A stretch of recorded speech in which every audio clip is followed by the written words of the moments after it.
এর আগের এপিসোডে আপনারা দেখলেন নাতাশা আরিয়ানের স্ত্রী হয়ে তাদের হাভেলিতে আসে।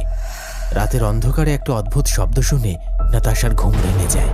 সেই আওয়াজকে লক্ষ্য করে নাতাশা হাভেলির এক অন্ধকার জায়গায় এসে উপস্থিত হয়, যেখানে সে এক ভীষণ ভয়ঙ্কর কিছু একটা দেখে, যে তার হাতটা চেপে ধরে। এরপর যেই সেই ভয়ঙ্কর দেখতে রাক্ষসের মতো প্রাণীটা নাতাশার হাত ধরল, নাতাশার মনে হলো যেন তার হাতটা জ্বলে পুড়ে যাচ্ছে। আর পর মুহূর্তে নাতাশার চোখের সামনে সমস্ত কিছু যেন টলমল করে উঠল। নাতাশা ধীরে ধীরে অজ্ঞান হয়ে যায়। যখন তার চোখ খুলল, তখন সে নিজেকে নিজের ঘরের মধ্যেই পেল। সে তার বিছানাতেই শুয়ে আছে। তার সামনে আরিয়ান তার দিকে এক দৃষ্টে চেয়ে আছে। নাতাশা ধরফর করে উঠে বসল।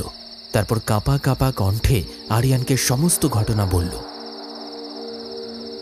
পুরো ঘটনা শোনার পর আরিয়ান অদ্ভুতভাবে তার স্ত্রীর দিকে তাকালো, যেন সে কোনো পাগলের দিকে তাকিয়ে আছে। আরিয়ানকে এমনভাবে তাকিয়ে থাকতে দেখে বেশ রেগে গিয়ে নাতাশা বলল, তোমার কি মনে হচ্ছে আমি কি পাগল? নাতাশা, রিল্যাক্স। আমি যখন ঘরে এলাম দেখলাম তুমি ঘুমোচ্ছ। আরে তুমি কি বলছো? অদ্ভুত শব্দ আর ভয়ঙ্কর রাক্ষস। এছাড়াও তুমি বলছো সেখানে নাকি তোমার বাবা ছিল, যার চেহারা নাকি ভয়ঙ্কর। আমায় তুমি বিশ্বাস করো, আমি মিথ্যে বলছি না। দেখো নাতাশা, আমি জানি তুমি বাজে স্বপ্ন দেখো। তুমি এইবারও তেমনই স্বপ্ন দেখেছো। এবার ঘুমিয়ে পড়ো। এইটুকু বলে আরিয়ান শুয়ে পড়ল। নাতাশা আরিয়ানকে অনেক কিছু বলতে চাইল, কিন্তু হাজার চেষ্টা করেও কেন জানি না বলতে পারল না। কিন্তু আসল জীবনে নাতাশা আরিয়ানকে অনেক ভালোবাসে। সে তাকে কোনোভাবেই ব্যস্ত করতে চাইল না। আর তাছাড়াও তাদের বিবাহ সম্পন্ন হয়েছে মাত্র 2 দিন। এইভাবেই সময় এগিয়ে চলল। ওই দিনের পর নাতাশা সমস্ত কিছু ভুলে গেল। আর এভাবেই 1 মাস কিভাবে কেটে গেল নাতাশা বুঝতেই পারল না। একদিন সকালে আরিয়ান কোথাও বেরোবে বলে তৈরি হচ্ছিল। তখনই নাতাশা আরিয়ানকে বলল, এখানে যবে থেকে এসেছি তবে থেকে হাভেলির বাইরে বেরোতেই পারিনি। নাতাশার কথা শুনে আরিয়ান হাসতে লাগল। কিছুক্ষণ পর নাতাশা আরিয়ানের সাথে কালাচক গ্রামের একটা খুব সুন্দর জায়গায় মহানন্দে ঘুরতে লাগলো। তখনই নাতাশা দূরে একটা ভগ্নপ্রায় হাভেলি দেখতে পায়, যেটা দূর থেকে দেখতে একটা ধ্বংসস্তূপে পরিণত হওয়া মহলের মতোই লাগছিল। নাতাশা সেই ভাঙাচোরা হাভেলিটার দিকে খুব ভালোভাবে দেখতে দেখতে আরিয়ানকে জিজ্ঞেস করল, যদ্দূর আমি জানি এই গ্রামে শুধু তোমাদেরই হাভেলি আছে, কিন্তু ওই যে দূরে একটা মহলের মতো হাভেলি দেখা যাচ্ছে, ওটা কাদের হাভেলি? ওইদিকে তাকিয়ে মৃদু হাসির সঙ্গে আরিয়ান নাতাশাকে বলল, আমাদের পূর্বপুরুষের মহল ওটা, যেটা সময়ের সাথে সাথে হাভেলি হয়ে গেছে। আর এখন তো একটা কেবল ধ্বংসস্তূপ। তুমি কি তোমার পূর্বপুরুষের হাভেলি আমায় দেখাবে না? নাতাশা, ওই হাভেলি এখন ধ্বংসস্তূপ। ওখানে কেউ যায় না এখন।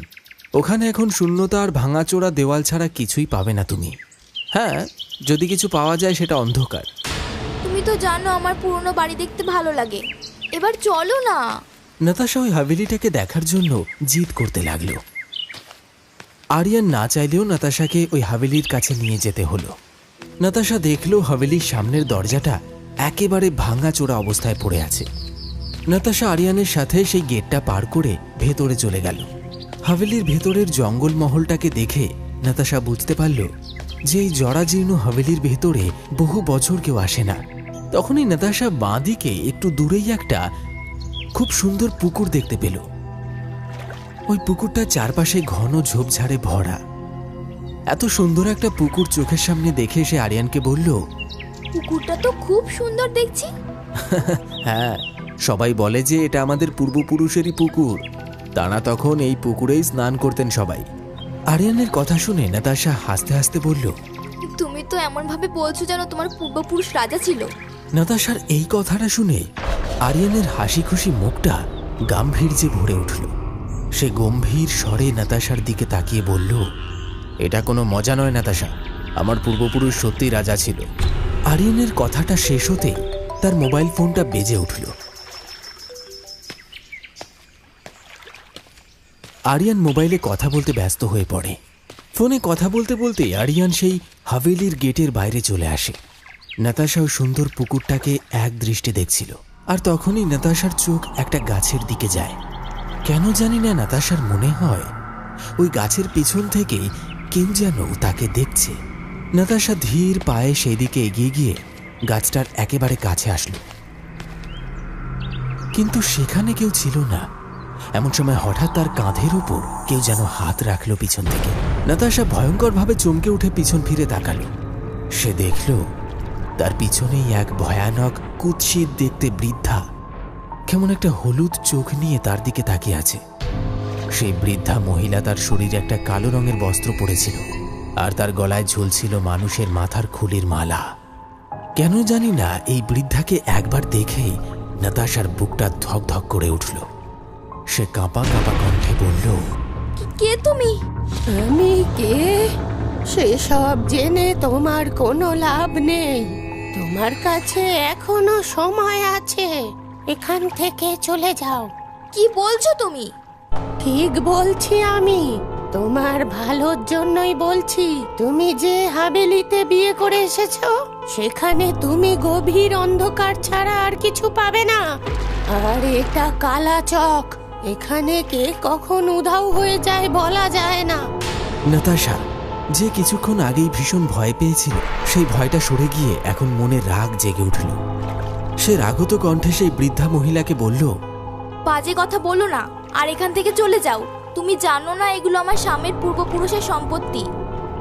নাতাশার কথাটা শেষ হওয়ার সাথে সাথেই সে বৃদ্ধা মহিলা এক রহস্যময় হাসি হেসে বলল, আমি তোমার স্বামীকে ভালো করে চিনি, আর তার পূর্বপুরুষের কালো ইতিহাসও জানি, যারা এই কালাচকের কথা ভুলে গেছে।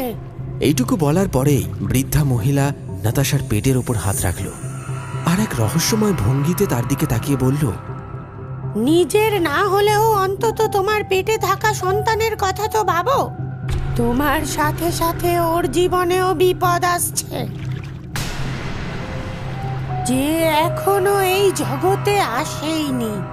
ওই বৃদ্ধা মহিলার কথা শুনে নাতাশার চোখ বিস্ফারিত হয়ে উঠল। হঠাৎ করেই নাতাশার চারিদিকে সবকিছু যেন ঘুরতে লাগলো। তারপর নাতাশার শরীরটা ঝোপের মধ্যে পড়ে গেল। আর এর কারণ, নাতাশা জ্ঞান হারিয়েছে। কিছুক্ষণ পর নাতাশা চোখ খুলে দেখল সে তার ঘরে রয়েছে, আর তার কাছেই রয়েছে তার স্বামী এবং একজন ডাক্তার, যারা তার দিকে তাকিয়ে আছে। নাতাশার জ্ঞান ফিরে আসতে দেখে আরিয়ান খুশি খুশি কণ্ঠে বলল, তুমি প্রেগনেন্ট নাতাশা?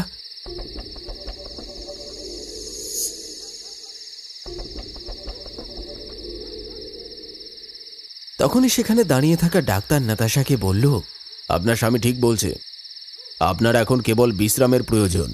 এইটুকু বলে ডাক্তার সেখান থেকে চলে যায়। নাতাশা জিজ্ঞাসু দৃষ্টিতে তার স্বামী আরিয়ানের দিকে তাকিয়ে বলল যে সে এখানে কি করে এলো। নাতাশা, যখন আমি কথা বলতে বলতে হাভেলির বাইরে এলাম, তখন ফিরে গিয়ে পুকুরের ধারে তোমায় পেয়েছি। আমি খুব ভয় পেয়ে গেছিলাম, তারপর তোমায় নিয়ে আসি। তারপর ডাক্তারকে এখানেই ডেকে নিই। ডাক্তার তোমার চেক আপ করে আর বলে যে তুমি প্রেগনেন্ট, আর এই কারণেই তোমার মাথা ঘুরে গেছে। আরিয়ানের কথা শুনে নাতাশা আরিয়ানের দিকে তাকিয়ে ভয়ে ভয়ে বলল, এটা মিথ্যে আরিয়ান। আমি পুকুরের পাশে কাউকে দাঁড়িয়ে থাকতে দেখেছিলাম। কাকে? নাতাশা কাঁপা কাঁপা ঠোঁটে সমস্ত ঘটনা খুলে বলল।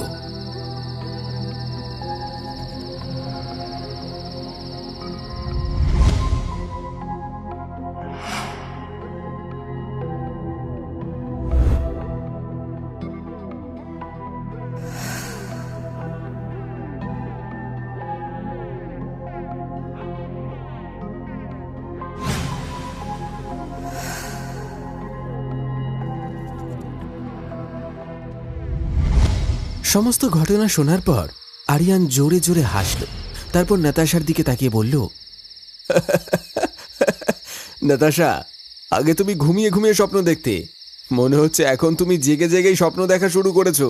আরে তোমার মনের ভুল, আমাদের পূর্বপুরুষের ওই ধ্বংসস্তূপ হাভেলিতে কেউ আসে না। আমার কথা বিশ্বাস করো আরিয়ান।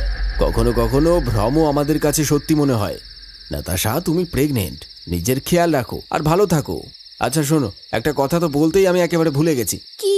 তুমি জানো ওই পুরনো হাভেলিতে আমার কাছে কার ফোন এসেছিল? কার? অ্যান্ডি আর পূজা কিছুদিনের জন্য এখানে আসছে। আরিয়ানের কথা শুনে নাতাশা খুশি হয়ে যায়। সে তার বন্ধুদের আসার খবর পেয়ে সবকিছু ভুলে যায় আর হাসতে থাকে। এই তো, এই হাসিটাই তো আমি দেখতে চাইছিলাম। আর তাছাড়াও অ্যান্ডি আর পূজা তোমার সাথেই থাকবে, তোমার ভালো লাগবে। এইটুকু বলেই আরিয়ান ঘর থেকে বেরিয়ে যায়।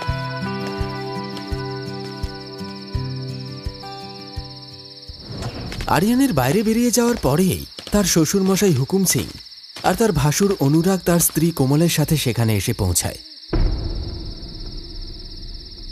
হুকুম সিং নাতাশার দিকে তাকিয়ে বলে, অনেক কাল পর আমাদের পরিবারের কোনো বউ গর্ভবতী হয়েছে, যেটা আমাদের জন্য খুব সৌভাগ্যের কথা।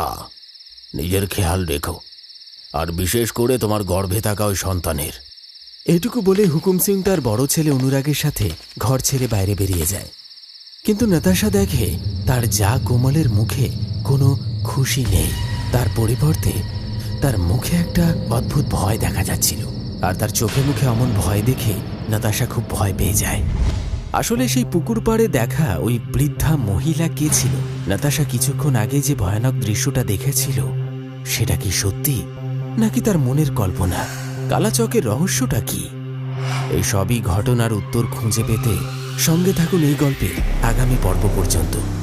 গভীর রাত, পর্ব 4।